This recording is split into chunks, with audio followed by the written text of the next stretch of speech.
I went to visit my daughter and her boyfriend blocked me at the door. "Who does this old man think he is?"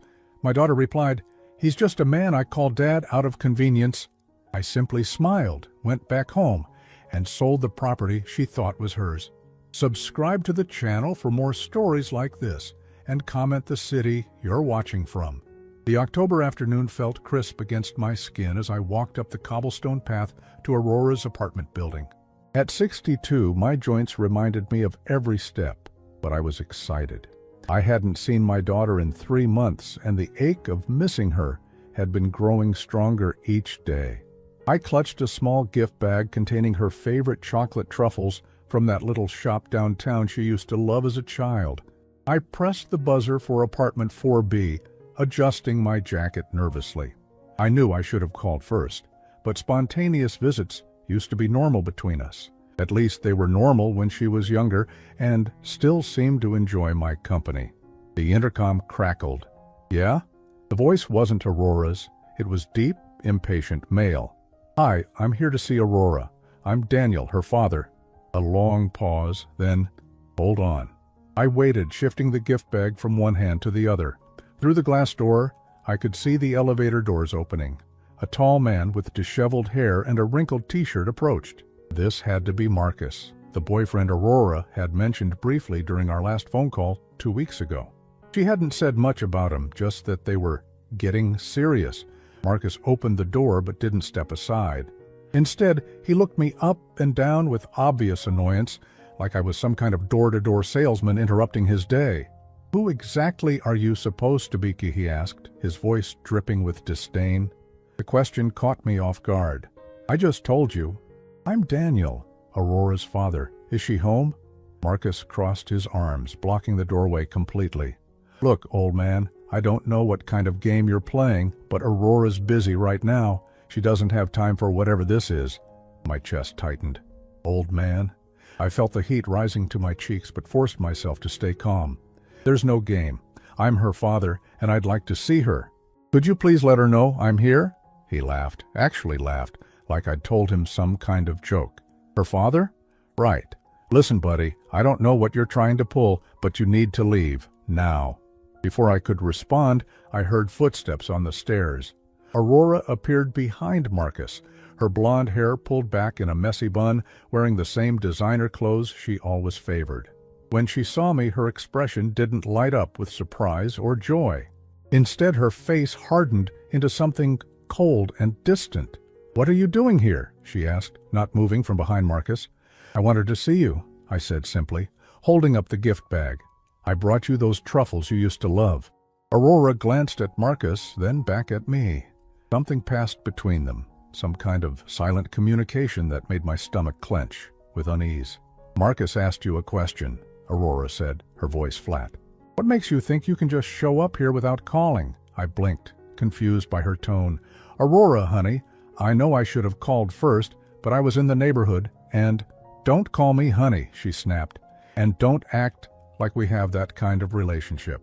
The words hit me like a physical blow. Marcus smirked, clearly enjoying the show. I felt something crumble inside my chest, but I tried once more. "Aurora, what's wrong? Have I done something to upset you?" He sighed dramatically, like I was an annoying child asking too many questions. "Look, I don't know what you want, but I'm busy. Marcus and I have plans. I just wanted to spend some time with my daughter," I said quietly, my voice barely above a whisper. That's when Aurora said the words that would replay in my mind for weeks afterward. "Your daughter?" She laughed, but it was a harsh, brittle sound. "Marcus, this is that old man I was telling you about. The one I call my father just for convenience." Marcus nodded knowingly. "Ah, right, the convenient father." Aurora continued, her eyes never leaving mine, each word carefully chosen to inflict maximum damage. "Yes, exactly. Just some old man who thinks he has a claim on my life because of biology. But really, he's just convenient when I need something official signed or whatever." "Ooh." I stood there frozen, the gift bag suddenly feeling impossibly heavy in my hand. The words echoed in my head. Convenient father, just some old man, thinks he has a claim on my life. Marcus stepped closer, his voice taking on a threatening edge. So now you know where you stand, old-timer. Aurora doesn't need you hanging around here bothering her. Why don't you go back to whatever nursing home you crawled out of and leave her alone? Something inside me finally snapped into place. Not anger, not hurt, but something else entirely. Clarity. A strange, cold clarity that seemed to flow through my veins like ice water. I looked at my daughter, this woman I had raised, sacrificed for, loved unconditionally for 34 years. She stared back at me with the same casual indifference she might show a stranger asking for directions. "I see," I said calmly, setting the gift bag down on the ground beside the door. "Well then, I suppose I should go." Aurora seemed almost surprised by my quiet response. Maybe she expected me to argue, to plead, to make a scene. But I had nothing left to say to her, not right now. "Good," Marcus said with satisfaction. "And don't come back." I nodded once, turned around, and walked away. Each step felt deliberate, purposeful. I could hear them going back inside, probably already laughing about the pathetic old man who thought he mattered. As I drove home, I didn't cry, I didn't rage. I didn't feel the crushing heartbreak I probably should have felt. Instead, I felt something I hadn't experienced in years, a complete and total detachment from the fantasy I had been living in. For 34 years, I had believed I was Aurora's father, not just biologically, but in every way that mattered. I had believed she loved me, respected me, valued our relationship even when she seemed distant or busy. But Aurora had just shown me the truth. I wasn't her father. I was just a convenient old man who had outlived his usefulness. As I pulled into my driveway, one thought kept echoing in my mind. If I was just convenient to her, then perhaps it was time she learned what inconvenience really looked like. That night, I sat in my living room staring at the wall where Aurora's graduation photos hung. High school valedictorian, college summa cum laude, law school graduate. Every milestone documented, every achievement celebrated. I had been so proud of her, so proud of what we had accomplished together. But as I looked at those photos now, I realized something that made my chest tighten with a different kind of pain. In most of them, Aurora was smiling at the camera, not at me. Even in the ones where my arm was around her shoulder, her body language was stiff, formal, like she was posing with a distant relative at a family reunion. How had I never noticed that before? I walked to my desk and pulled out the folder where I kept all my important documents. Insurance policies, bank statements, investment portfolios, and most importantly, the deed to the property on Maple Street, the 3-bedroom house with the large backyard that I had purchased 15 years ago, right after Aurora graduated college. I remembered that day clearly. Aurora had been stressed about finding a place to live while she figured out her career. The apartment she was renting was expensive, and her entry-level job at the marketing firm barely covered her expenses. I had seen the worry in her eyes, the way she bit her lip when she thought I wasn't looking. So I had done what any father would do. I bought the house on Maple Street, a charming colonial with original hardwood floors and a kitchen that still smelled faintly of the apple pie the previous owner had baked for showings. It was worth $350,000 then, but in a neighborhood that was clearly on the rise. "You don't have to worry about rent anymore," I had told Aurora when I handed her the keys. "This is your security, honey. Your future." Aurora had hugged me that day, actually hugged me, and for a moment I thought I saw tears in her eyes. "Thank you, Daddy," she had whispered. "I don't know what I would do without you." I had felt like the best father in the world. But now, sitting alone in my living room 15 years later, I wondered if Aurora had seen that gift the same way I had. Had she been grateful for a father's love and sacrifice? Or had she simply seen it as her due, something owed to her by the convenient old man in her life? I pulled out my laptop and searched for recent real estate sales in Aurora's neighborhood. My breath caught in my throat. Houses comparable to Aurora's were now selling for $700,000. Some were going for even more. In 15 years, that property had doubled in value. I had given Aurora a gift worth over $500,000, and she didn't even know it belonged to me, because the deed was still in my name. I had never transferred ownership to her, partly because my lawyer had advised against it for tax purposes, and partly because some small part of me had always intended it to be part of her inheritance, something she would receive when I was gone, along with my life insurance and retirement savings. But Aurora clearly believed the house was already hers. I knew this because 6 months ago, when she was going through a rough patch with her previous boyfriend, she had mentioned casually during one of our phone calls that she was thinking about maybe getting a roommate to help with expenses, or possibly refinancing to get some cash out of the equity. At the time, I had been confused by her wording, refinancing, equity. As far as I knew, Aurora had never made a mortgage payment in her life. I paid the property taxes directly to the city. I paid for repairs and maintenance when needed. Aurora lived there rent-free, just as she always had. But her casual reference to her equity suggested she thought the house belonged to her, that I had signed it over to her years ago and somehow forgotten to mention it. Or maybe she had simply assumed that giving her the keys was the same as giving her the deed. I closed my laptop and walked to the kitchen, where I kept a bottle of whiskey for special occasions. This wasn't exactly a celebration, but it felt like it deserved marking somehow.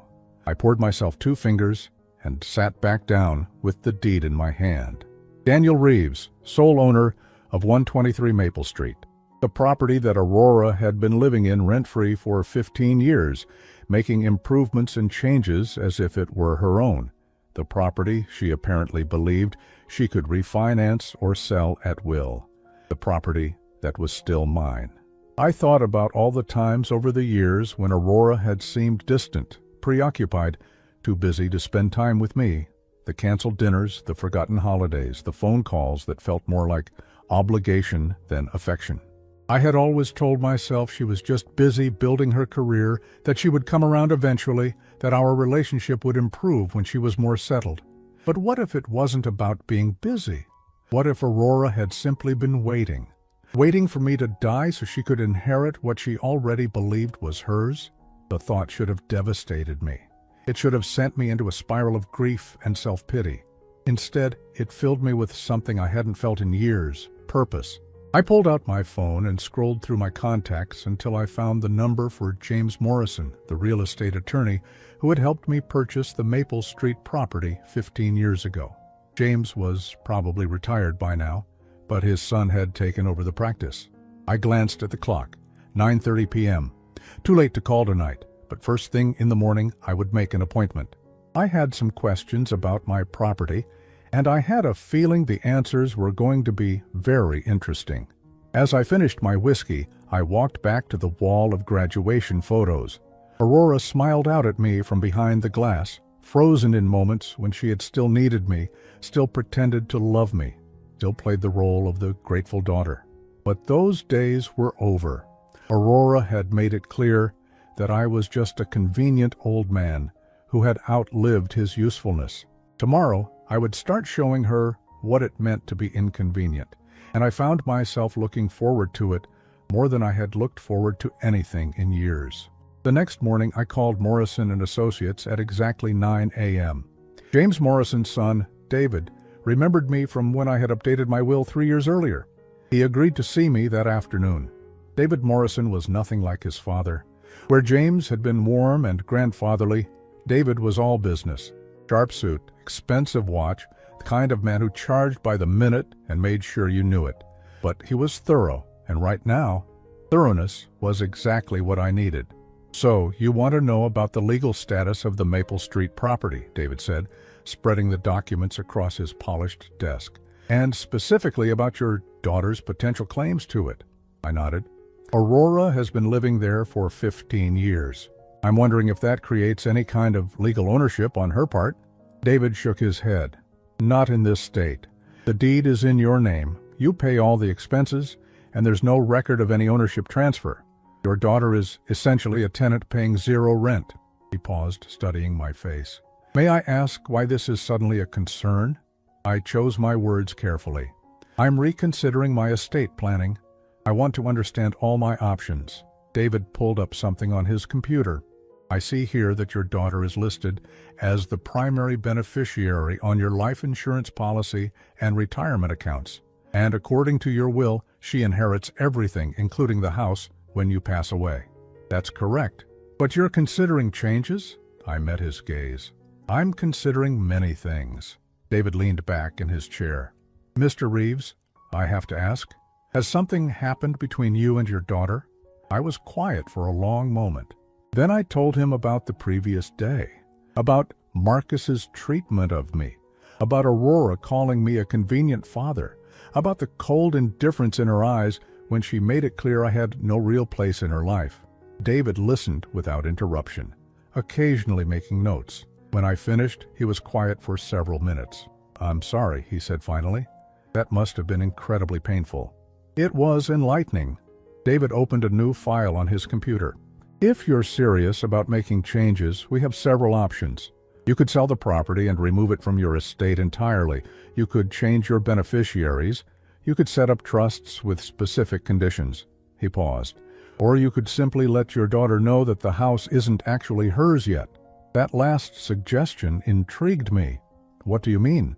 Well, it sounds like she's been operating under the assumption that she already owns the property. That could lead to some interesting situations. David pulled up a real estate website. For instance, properties in that neighborhood are currently selling for between $650,000 and $750,000. If your daughter believes she owns a house worth that much, she might be making financial decisions based on that assumption. Something cold settled in my stomach. What kind of financial decisions? David's expression grew more serious. Mr. Reeves, I need to ask you something, and I want you to answer honestly. Have you ever received any legal documents regarding the Maple Street property? Refinancing paperwork? Equity line applications? Anything like that? No, nothing. Good. Because if your daughter has been attempting to use that property as collateral for loans or credit, thinking she owns it, David trailed off. What would happen? It would be fraud. She can't borrow against an asset she doesn't own. David turned his computer screen toward me. With your permission, I'd like to run a quick property search, just to make sure there aren't any liens or encumbrances on the house that you're not aware of. I felt my pulse quicken. Do it. David's fingers flew across the keyboard. We waited in silence as the search ran. After what felt like hours but was probably only minutes, results appeared on the screen. Well, David said quietly, this is interesting. My heart hammered against my ribs. What? There's a credit inquiry from 6 months ago. Someone requested a credit report using this property as a listed asset. David scrolled down. And there's an application for a home equity line of credit that was denied due to insufficient proof of ownership. The room felt like it was spinning. Aurora tried to borrow against the house? It appears so. The good news is that the bank caught the issue and denied the application. The bad news is... David paused, reading further. Mr. Reeves, there are also several credit cards and a personal loan that list this property as collateral. The total debt appears to be somewhere around $45,000. I felt sick. How is that possible if she doesn't own the house? Because the creditors probably didn't verify ownership. They just took her word for it. David's expression was grim. Your daughter has been living beyond her means, using a house she doesn't own as security for her lifestyle. I thought about Aurora's designer clothes, her expensive car, the casual way she had mentioned refinancing. I thought about Marcus and his arrogant assumption that Aurora was a woman of means. What happens when these creditors find out she doesn't actually own the collateral? They'll demand immediate payment in full. If she can't pay, they'll sue. David looked at me carefully. Mr. Reeves, this could destroy your daughter financially. I stared at the computer screen, at the list of debts Aurora had accumulated, thinking she had access to hundreds of thousands of dollars in home equity. $45,000 in debt, secured by a house she didn't own, with creditors who would eventually figure out they had been lied to. What are my options? I asked. David was quiet for a moment. Well, you could transfer the house to her name, making her debts legitimate. You could pay off her debts yourself. You could warn her about the situation and help her figure out a solution. Or you could let her face the natural consequences of her choices. I thought about the woman who had stood in that doorway yesterday calling me a convenient father. I thought about Marcus's sneering face and his cruel words about nursing homes. I thought about 15 years of sacrifice and love, dismissed as mere convenience. There's something else, David continued. If you're considering selling the property, now would actually be an excellent time. The market is hot, and you'd likely get top dollar. Even with Aurora living there? As long as she's not a legal tenant with a lease, you can give her proper notice to vacate. 30 days is standard. I sat back in my chair, my mind racing. Aurora had been living in my house for 15 years, accumulating debt based on equity she didn't have, treating me like an inconvenient stranger, all while assuming she would inherit everything I owned. But she had made one crucial mistake. She had forgotten that until I died, everything was still mine. David, I said slowly, I want you to prepare eviction papers. David raised his eyebrows. Are you sure about that, Mr. Reeves? This is a big step. I thought about Aurora's cold eyes, Marcus's cruel laughter, the gift bag of chocolates I had left on their doorstep like an unwanted solicitor. I've never been more sure of anything in my life. And after the eviction? I smiled, and for the first time in 24 hours, it felt genuine. Then we put the house on the market. I believe it's time for me to liquidate some assets. David nodded slowly. This is going to be a shock for your daughter. Good, I said. It's time Aurora learned that convenience works both ways. 3 days later, David Morrison called with an update that made my blood run cold. Mr. Reeves, I've been doing some additional research into your daughter's financial situation, and I'm afraid it's worse than we initially thought. I gripped the phone tighter. How much worse? The total debt appears to be closer to $78,000, not $45,000. There are several credit cards I missed in the initial search, and a car loan that also lists your property as supplemental collateral. I sat down heavily at my kitchen table.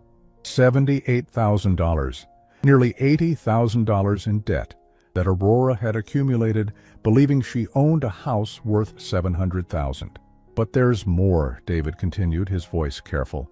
I ran a background check, and it appears your daughter has been telling people she owns the Maple Street property for quite some time. She's used it on rental applications, credit applications, even job applications as proof of financial stability. My stomach turned. Job applications? Her current position at Henderson Marketing requires employees to undergo financial background checks, especially for senior positions handling client accounts. She listed the house as an asset worth $600,000 on her employment verification forms. I closed my eyes, the full picture becoming clearer. Aurora hadn't just been careless with credit cards. She had built her entire adult life around the assumption that she owned valuable real estate. Her job, her credit, her lifestyle, her relationship with Marcus, all of it was based on a lie she apparently believed herself. David, I need you to be completely honest with me. If Aurora finds out she doesn't own the house, and all these creditors and her employer find out she's been lying about her assets, what happens to her? There was a long pause. Mr. Reeves, your daughter could face criminal fraud charges. She could lose her job, her credit, everything. And if any of these creditors decide to pursue legal action for fraudulent collateral claims, she could end up owing not just the original debt, but legal fees and penalties on top of it. I felt dizzy. This had started as a lesson about respect and gratitude, but it was turning into something much bigger. Aurora had unknowingly committed fraud on a massive scale, all because she assumed she owned something that belonged to me. However, David continued, there might be a way to handle this that protects both of you. I'm listening. We could arrange a private sale. You sell the house to a buyer. We carefully select someone who's willing to work with us on timing. Your daughter gets proper legal notice to vacate, but we structure it so she has 60 days instead of 30 to find alternative housing. During those 60 days, she has time to figure out her financial situation and hopefully address some of these debts before creditors start investigating too deeply. It was a more generous option than Aurora deserved, considering how she had treated me. But despite everything, the thought of her facing criminal charges made me feel sick. What kind of buyer would agree to that arrangement? Actually, I may have the perfect solution. My cousin runs a property investment company. They specialize in renovating older homes and either flipping them or turning them into high-end rentals. They've been looking for properties in that exact neighborhood. I was quiet for a moment thinking. Then another idea occurred to me. David, what if the buyer was willing to offer Aurora a rental agreement? At market rate, of course. That's, actually brilliant, David said slowly. She could stay in the house if she wants to, but she'd be paying rent like any other tenant. No more free ride, no more false ownership claims, but also no homelessness. What would market rate rent be for a house like that? Probably around $2,800 to $3,200 per month. I nearly choked. Aurora had been living rent-free in a house that should have been costing her $3,000 a month. For 15 years. The mathematical reality was staggering. I had essentially given her the equivalent of $540,000 in free housing. $540,000 plus the current value of the house itself. Over $1 million in total benefit dismissed yesterday as mere convenience. Mr. Reeves, are you still there? I'm here. I'm just processing the numbers. I understand it's a lot to absorb. I thought about Aurora's casual cruelty yesterday, the way she had introduced me to Marcus as just some old man she called father for convenience. I thought about 15 years of free housing, of property taxes I had paid, of maintenance and repairs I had covered, all while she built credit and a career based on assets she didn't own. But I also thought about the woman I had raised, the little girl who used to climb into my lap to read bedtime stories. Despite everything, I didn't want to destroy her life completely. Set up the meeting with your cousin, I said finally. But I want to meet them first. I want to make sure they're the kind of people who will treat Aurora fairly if she decides to rent. Of course, I'll arrange something for early next week. After I hung up, I walked through my small house, really looking at it for the first time in months. It was comfortable, but modest. 2 bedrooms, 1 bathroom, a kitchen that needed updating. Worth maybe $180,000 on a good day. Meanwhile, Aurora had been living in a house worth 4 times as much, in a prestigious neighborhood, with a 2-car garage and a backyard big enough for the garden parties she used to host before she stopped inviting me. I had been living like a working-class retiree while my daughter lived like landed gentry, all on my dime, all while treating me like an inconvenient stranger. The next morning, I drove past the Maple Street house. I hadn't been there in over a year. Aurora had made it clear that drop-in visits weren't welcome, and I had respected her boundaries. But now I needed to see the property through different eyes. It was even more beautiful than I remembered. Aurora had clearly been maintaining it well. The lawn was perfectly manicured, the flower beds were professionally landscaped, and there was a new BMW in the driveway. Marcus's car, I assumed. As I sat in my car across the street, I saw Marcus come out the front door. He was dressed in workout clothes, carrying a tennis racket, moving with the casual confidence of a man who believed his girlfriend owned valuable real estate. Then Aurora appeared, also dressed for exercise, laughing at something Marcus had said. She looked happy, carefree, every inch the successful, professional woman living her best life in her beautiful home. Neither of them had any idea that their entire world was built on a foundation that belonged to someone else, someone they had treated with contempt just 3 days earlier. I started my car and drove away, but not before making a mental note of the BMW's license plate. David had mentioned that Aurora's car loan also listed my house as collateral. I wondered if Marcus knew that his girlfriend's financial stability was an illusion. Probably not. Men like Marcus were attracted to women like Aurora precisely because they appeared to have their lives together, because they seemed financially secure and independent. I wondered how attracted to Aurora he would be when she was facing fraud charges and bankruptcy. By the time I got home, my decision was made. I called David Morrison. "Set up the meeting with your cousin," I said. "I want to sell the house as quickly as possible." "And Aurora?" I thought about her laugh as Marcus made whatever joke had amused them both. I thought about their matching workout clothes. and their casual assumption that the world would continue to revolve around their comfort and convenience. Aurora will receive legal notice to vacate, just like any other tenant. What she does with that information is up to her. Mr. Reeves, are you sure about this? Once we start this process, there's no going back. I looked at the photos on my wall, at the daughter who had called me convenient, at the years of sacrifice and love that had been dismissed with such casual cruelty. David, I've never been more sure of anything in my life. The meeting with David's cousin, Sarah Chen, took place on a Tuesday morning at her downtown office. Sarah was a sharp woman in her 40s who had built her property investment company from the ground up. She understood immediately what I was trying to accomplish. So you want a quick sale, but you want to give your daughter the option to stay as a tenant, she summarized, reviewing the property photos David had provided. And you want this handled with as much discretion as possible. That's correct. I don't want to destroy her life, but I also won't continue enabling her disrespect. Sarah nodded approvingly. I've seen situations like this before. Adult children who take their parents' generosity for granted until they learn the hard way that nothing in life is guaranteed. She pulled up comparable sales on her laptop. Based on recent market activity, I can offer you $680,000 with a closing in 3 weeks. That's about $20,000 below market value, but it reflects the quick timeline and the complexity of the situation. $680,000. The number felt surreal. 15 years ago, I had paid $350,000 for that house. Aurora's ingratitude was about to net me a profit of $330,000. And you're willing to offer Aurora a rental agreement? At market rate, which would be $3,000 per month. If she wants to stay, she can, but she'll be paying fair market rent like any other tenant.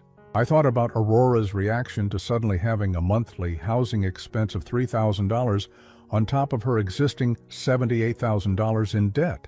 It would be a harsh introduction to financial reality. When can we start the legal process? David opened his briefcase. I have the eviction notice prepared. Once you sign it, Aurora has 60 days to vacate.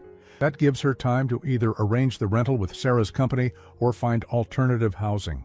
I signed the papers without hesitation. My signature felt decisive, final. After 15 years of free housing, Aurora was about to learn what independence actually cost. How will she be notified? I asked. Process server will deliver the papers tomorrow afternoon, David replied. Standard procedure. The next day, I tried to go about my normal routine. I went to the grocery store, read the newspaper, did some light gardening. But I found myself checking my phone constantly, waiting for the inevitable call. It came at 4:37 p.m. What the hell is this? Aurora's voice was shrill, panicked. Nothing like the cold indifference she had shown me 5 days earlier. I assume you're referring to the eviction notice? Eviction notice? Dad, what is going on? There has to be some mistake. This says I have 60 days to vacate my house. My house, Dad. The emphasis she put on my house would have been almost funny if it weren't so tragic. Even now, even faced with legal documentation, Aurora still believed she owned the property. Aurora, it's not your house. It never was your house. It's my house, and I've decided to sell it. There was a long silence. I could hear her breathing, quick and shallow, like someone having a panic attack. That's impossible, she said, finally. You gave me this house 15 years ago. I live here. I've been living here for 15 years. It's mine. I let you live there rent-free for 15 years, I corrected.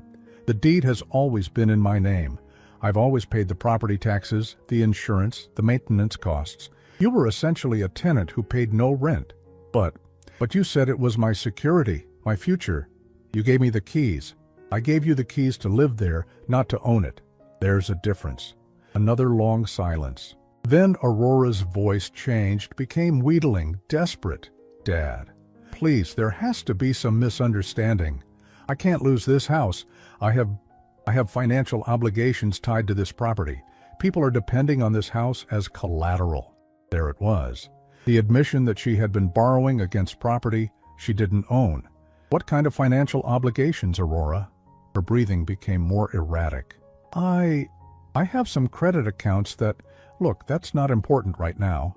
What's important is that you can't sell this house. You can't do this to me. I can, and I am. The house goes on the market next week. But where am I supposed to go? Marcus and I, we don't have anywhere to go. The irony was staggering. 5 days ago, Aurora had dismissed me as a convenient father, an old man with no real claim on her life. Now she was begging me not to sell my own property because it would inconvenience her. Aurora, you're 34 years old with a good job and a college education. I'm sure you'll figure something out. A good job? Her voice cracked. Dad, if I lose this house, I could lose my job too. Henderson Marketing requires financial stability from senior employees. If they find out I don't actually own the assets I claimed. She trailed off, realizing she had just admitted to lying on her employment applications. Then I suggest you start looking for alternative housing immediately. The new owners are willing to offer you a rental agreement at market rate if you're interested. Rental agreement? Market rate? Dad? I can't afford market rate rent on top of my other expenses. What other expenses, Aurora?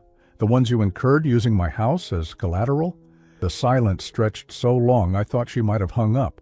Finally she spoke, and her voice was small, broken. How do you know about that? I know about all of it, Aurora. The credit cards, the personal loans, the car financing, the attempted home equity line of credit.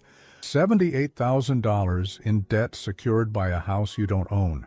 I heard her start to cry, quiet sobs that she was trying to muffle. Dad, I'm sorry. I know I was awful to you the other day, but I was just... Marcus was there and I was trying to... You were trying to what? Impress your boyfriend by humiliating your father? I didn't mean those things I said. I was just upset about something else, and I took it out on you. But I remembered her eyes that day, the cold calculation, the practiced cruelty. Those words hadn't been spoken in anger. They had been spoken from a place of genuine indifference. Aurora, do you remember what you called me? She was quiet. You called me a convenient father. You said I was just some old man you called father for convenience. You stood there with your boyfriend and laughed about it. I didn't laugh. You laughed, Aurora. You both laughed. And now you want me to maintain your convenience by keeping a house you don't own off the market, so you don't have to face the consequences of your financial decisions. Her crying became louder, less controlled. Dad, please.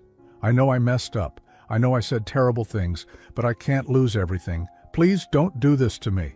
For a moment I felt a flicker of the old sympathy, the paternal instinct to protect and provide.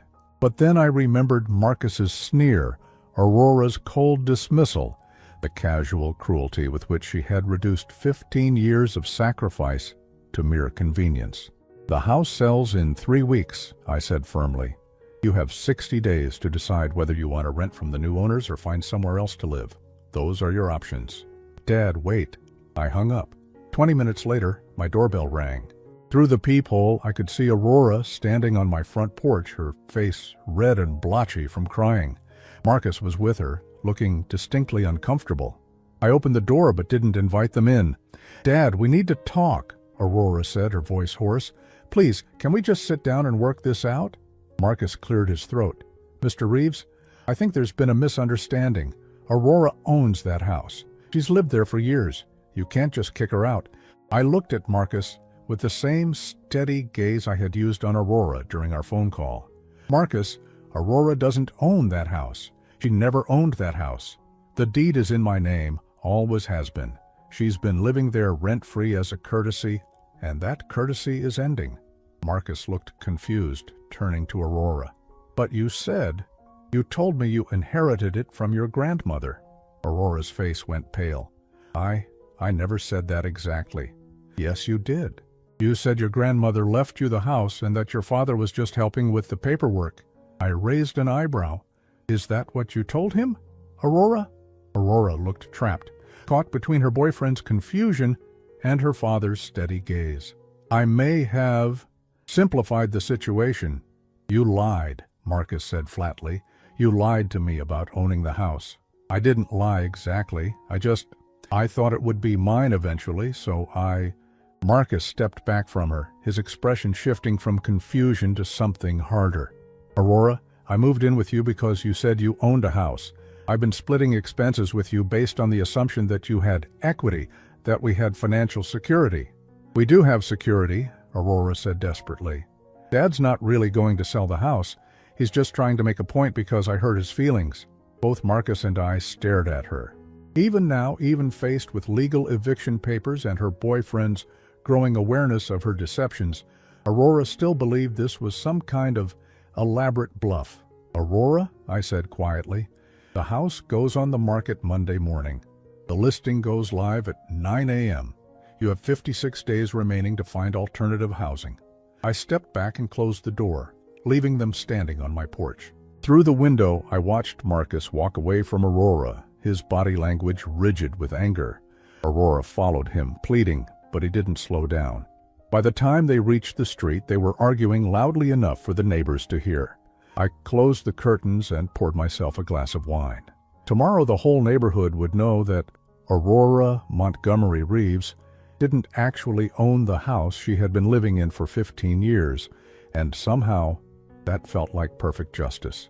6 months after the house sold, I was sitting on the deck of my new apartment in Clearwater, Florida, watching the sunset paint the Gulf of Mexico in shades of gold and pink.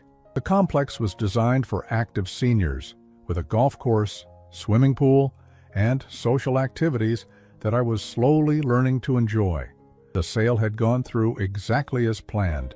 Sarah Chen's company had purchased the house for $680,000, and after paying off the remaining mortgage balance of $62,000, legal fees, and real estate commissions, I had walked away with $585,000 in profit. Combined with my existing retirement savings, life insurance, and the proceeds from selling my old house, I was suddenly more financially secure than I had ever imagined possible. At 62, I could afford to retire completely if I wanted to, or work part-time doing something I actually enjoyed. I had chosen a combination of both. 3 days a week I volunteered at a local literacy center, helping adults learn to read. The other 4 days were mine to explore this new chapter of my life.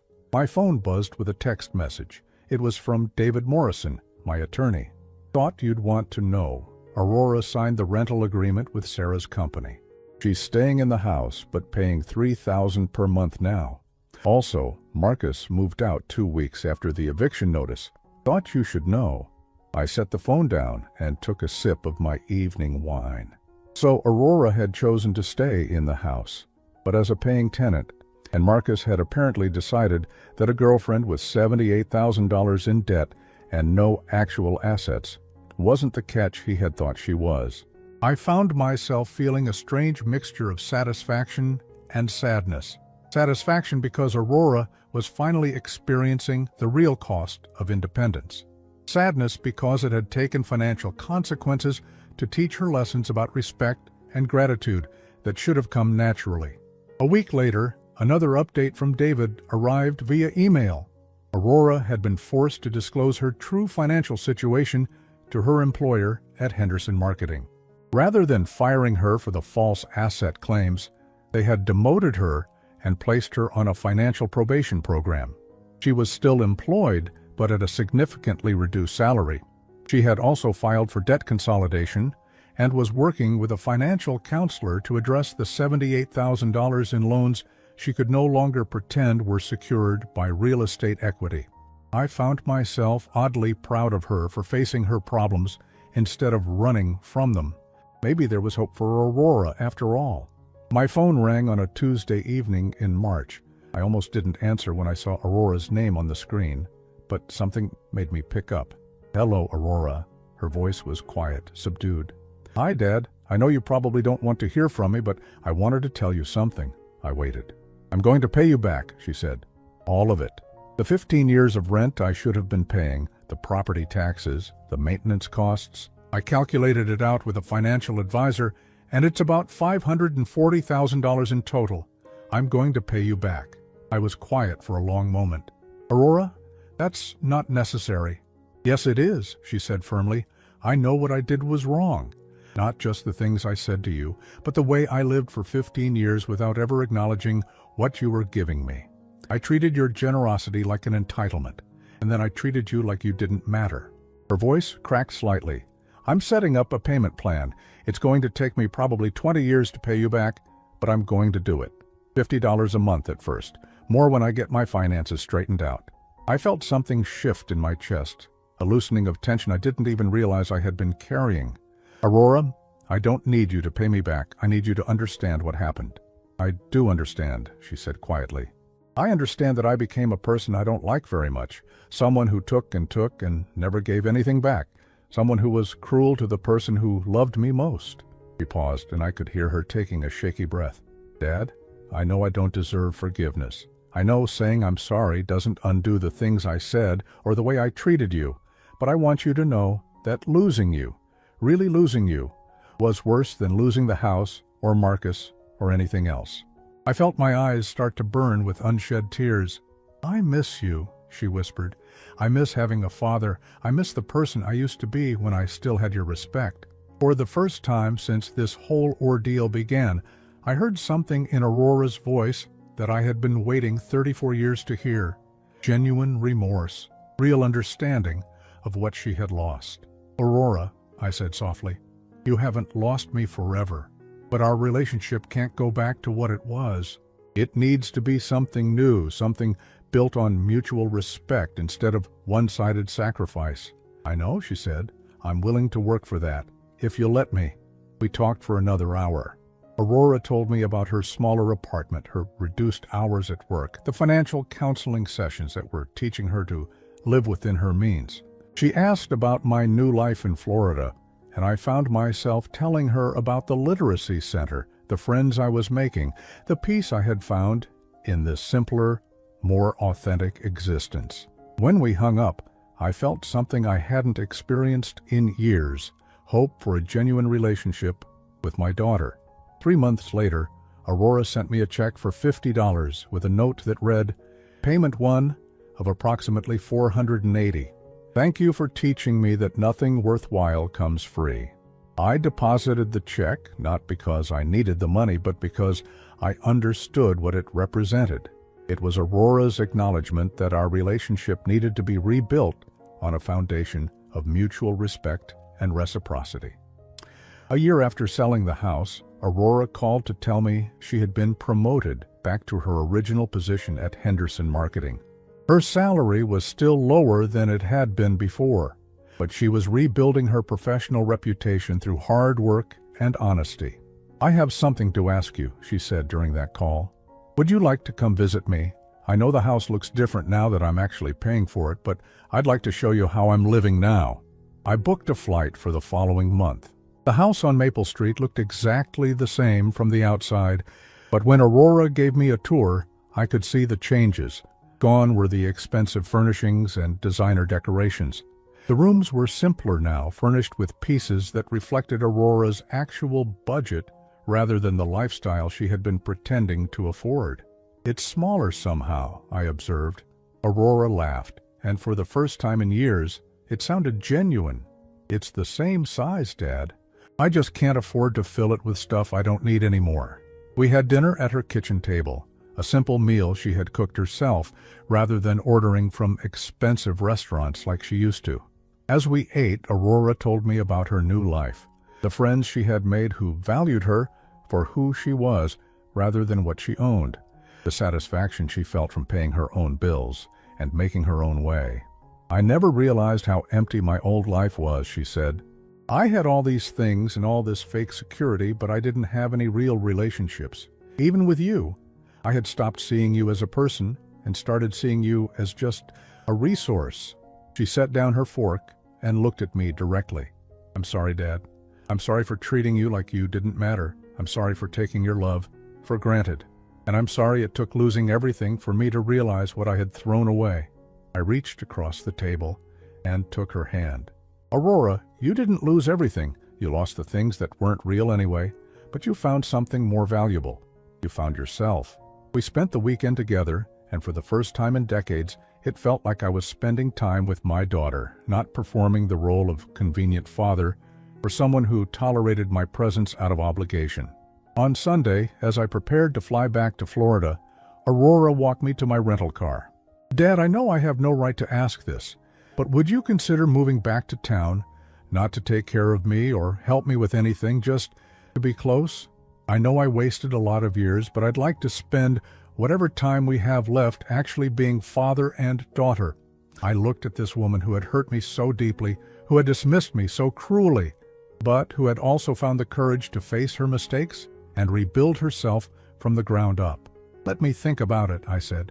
6 months later, I moved into a senior community just 20 minutes from Aurora's house. We have dinner together once a week, and she calls me every Sunday evening to talk about her week.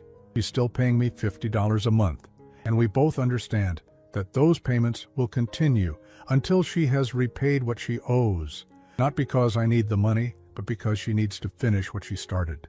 Last month, Aurora paid off the last of her credit card debt. She called me in tears, not of sadness, but of relief and pride. "I did it, Dad," she said. "I'm finally living within my means. I'm finally free." As I sat in my comfortable apartment listening to my daughter celebrate a milestone that most people take for granted, I realized that we were both free. Aurora was free from the burden of living a lie, and I was free from the exhaustion of loving someone who couldn't love me back. Sometimes the greatest gift you can give someone is the chance to earn what they've been taking for granted. Aurora had to lose everything she thought she owned to discover what she actually needed. And I had to stop being convenient to become truly necessary. The best part? We still have years ahead of us to enjoy this new, honest relationship we've built.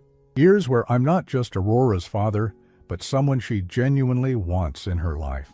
It turns out that inconvenience was exactly what we both needed to find our way back to each other.